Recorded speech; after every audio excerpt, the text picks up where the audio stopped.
Ce qui est amusant finalement, c'est de casser les clichés qu'on a sans cesse sur vous. Vous savez, on fait dans la vie avec ce qu'on est. Le grand fantasme serait d'avoir 21 ans et de savoir tout ce qu'on sait à mon âge. On éviterait comme ça beaucoup de dégâts. Dans la vie, l'important, c'est de donner le meilleur de soi. Et juste de faire de son mieux. D'ailleurs, mon prochain défi est d'apprendre le français. N'imaginez pas que je veuille vous piquer votre boulot, mais je devrais apprendre votre langue. Parce que la France est pour moi une deuxième maison. J'adore encore apprendre. Et puis dans la vie, il faut s'amuser. Simplement s'amuser. C'est un mythe, une légende, un héros, un cow-boy, un flic, un dur, un amant. Il a joué des bons, des brutes et des truands, c'est Clint Eastwood. Presque 80 ans, presque 1,90 m, 4 Oscars et plein de chefs-d'œuvre. De La Route de Madison à $1 Million Baby. Il est cool et classe, la vie semble couler sur lui, comme d'ailleurs les questions. Est-ce que vous êtes conscient que vous êtes une légende vivante ? Je ne me pose pas souvent la question de ce que je suis. Si vous êtes centré sur vous, c'est pas très sain pour l'esprit. Je pense qu'il est préférable de regarder autour de soi. Ce serait en plus un peu narcissique de me planter devant un miroir et de me dire « Waouh, c'est pas comme ça que je vis ». Je crois que lorsque vous avez commencé votre carrière, vous avez écouté 2 conseils. Un de votre père qui vous a dit ne compte que sur ton travail, et une première star que vous aviez rencontrée qui vous avait dit épargne de l'argent. C'est vrai ça ? Oui, c'est vrai. Quand j'ai dit à mon père que j'allais arrêter la fac pour prendre des cours de théâtre, il m'a dit que j'étais fou. Ne fais pas ça, c'est stupide. Arrête de rêver. Mais vous savez, j'ai toujours été un rêveur et je n'ai pas suivi ses conseils. J'ai fait ce qui me semblait être le mieux. Dans la vie, il y a des mauvais et des bons conseils. Par exemple, le tout premier acteur que j'ai rencontré m'avait dit « Si vraiment tu veux devenir acteur, mets ton argent de côté. » Je lui ai répondu « J'ai pas un centime. J'ai rien à mettre de côté. » Il m'a dit qu'il avait dû accepter des rôles qu'il détestait, justement parce qu'il avait besoin d'argent. Et ça, c'était un très bon conseil. Attention, il va cracher. Dans les années 60-70, on l'a cru bête et primaire comme un cow-boy. Dans les années 80, cynique et sans pitié, comme le controversé inspecteur Harry. Et puis, plus le visage se burinait et plus les rôles se complexifiaient, et plus Clint Eastwood devenait sinueux, mystérieux, amoureux, ténébreux et solitaire. Le héros et l'anti-héros, Hollywood et l'anti-Hollywood. Peut-être que je suis un anti-quelque chose.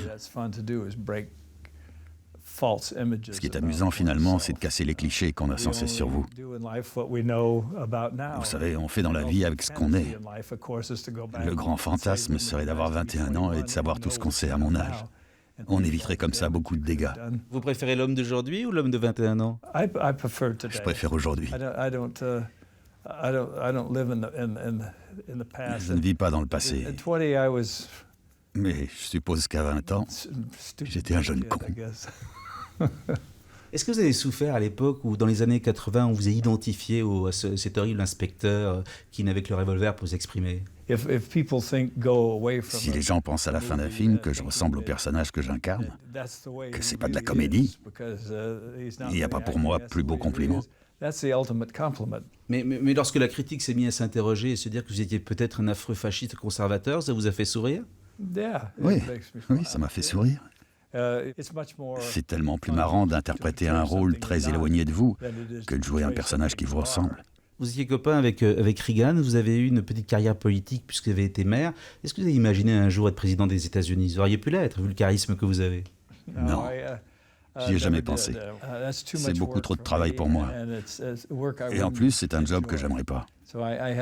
J'ai des films à faire, ce serait trop frustrant. On sait que vous n'avez pas voté Obama, mais est-ce que l'histoire d'un fermier du fin fond de l'Amérique un peu raciste qui n'aime pas son nouveau président noir pourrait être un beau sujet de film pour vous ? Vous savez, pour tous les films que j'ai faits, ça ne se passe pas comme ça. Par exemple, je ne me suis jamais dit que je ferais un film sur Mandela avant de lire le scénario. Je remercie les dieux qui me donnent Une âme invincible et fière. Je suis le maître de mon destin.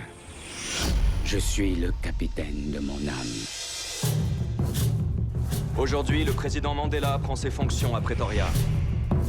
Concilier les aspirations des Noirs et les peurs des Blancs. Souvenez-vous de ce jour, les gars. C'est le jour où notre pays a mal tourné. Vous êtes un des hommes les plus séduisants de la planète. Et comment vous avez fait toute votre vie pour échapper à la presse people? Ils m'ont jamais intéressé. Mais ils ne me dérangent pas non plus. Chacun fait ce qu'il veut et écrit sur ce qu'il veut. Je ne suis pas le genre à me braquer pour ces choses-là. Dans la vie, l'important, c'est de donner le meilleur de soi. Et juste de faire de son mieux. D'ailleurs, mon prochain défi est d'apprendre le français. N'imaginez pas que je veuille vous piquer votre boulot, mais je devrais apprendre votre langue. Parce que la France est pour moi une deuxième maison. Ma femme me critique beaucoup.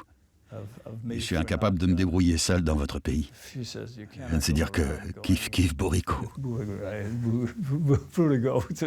Apprendre correctement le français, voilà mon prochain challenge dans la vie. C'est ma dernière question. Vous avez 80 ans et pourtant vous avez une curiosité d'enfant. Comment vous faites? J'ai pas tout à fait 80 ans. Je suis pas pressé de terminer l'année. Je pense simplement qu'il faut rester occupé, actif, mentalement et physiquement. Beaucoup d'exercices, de la bonne nourriture, du bon vin français.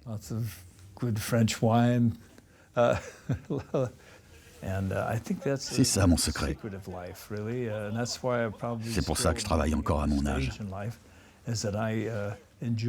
J'adore encore apprendre. Et puis dans la vie, il faut s'amuser. Simplement s'amuser. Merci beaucoup. Oh, merci. Très bon.